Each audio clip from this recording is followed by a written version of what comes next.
Tidak ada kampanye akbar, selfie bersama, atau berjabat tangan.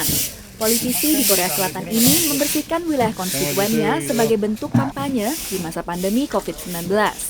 또 우리 당에서도 비접촉 선거운동을 해야 한다고 지침을 내렸기 때문에 저희들은 접촉하지 않는 그런 방식의 선거운동을 하고 있고 또 그래서 방역 활동과 청소 Korea Selatan yang kerap dipuji sebagai negara panutan dalam mengatasi pandemi virus corona tetap menjalankan pemilu legislatif pada 15 April sesuai rencana.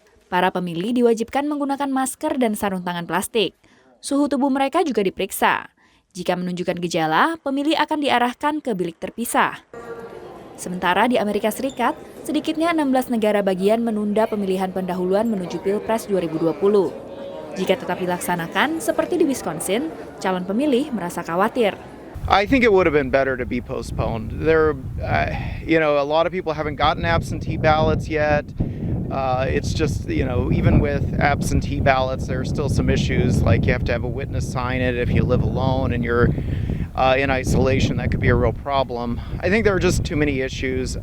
Konvensi Partai Demokrat yang akan secara resmi memilih kandidat calon presiden penantang Presiden Donald Trump dalam Pilpres November pun diundur selama sebulan. Data International Foundation for Electoral System menunjukkan pada tahun 2020 sedikitnya 75 negara di dunia akan atau sudah melakukan pemilu dalam skala lokal maupun nasional untuk memilih presiden maupun anggota legislatif, termasuk Indonesia, yang seharusnya pada tanggal 23 September nanti melakukan pilkada di 270 wilayah, namun ditunda hingga akhir tahun ini atau awal tahun depan akibat pandemi virus corona. Menjalankan proses demokrasi di tengah pandemi virus corona jadi tantangan tersendiri bagi banyak negara. Selain kendala melangsungkan pemilu, pemerintah juga bisa mengeluarkan peraturan darurat untuk mencegah penyebaran virus.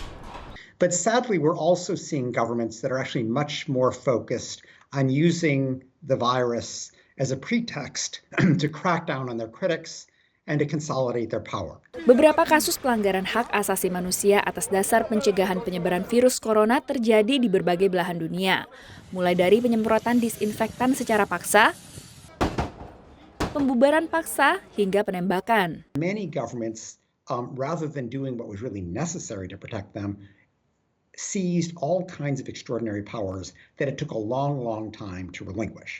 Memang dibutuhkan penanganan ekstra untuk mempercepat penanggulangan wabah. Namun sampai kapan peraturan darurat itu akan terus berlanjut? Ini yang akan jadi tantangan bagi negara-negara demokratis setelah wabah berlalu. Dari Washington DC, Virginia Gunawan, VOA.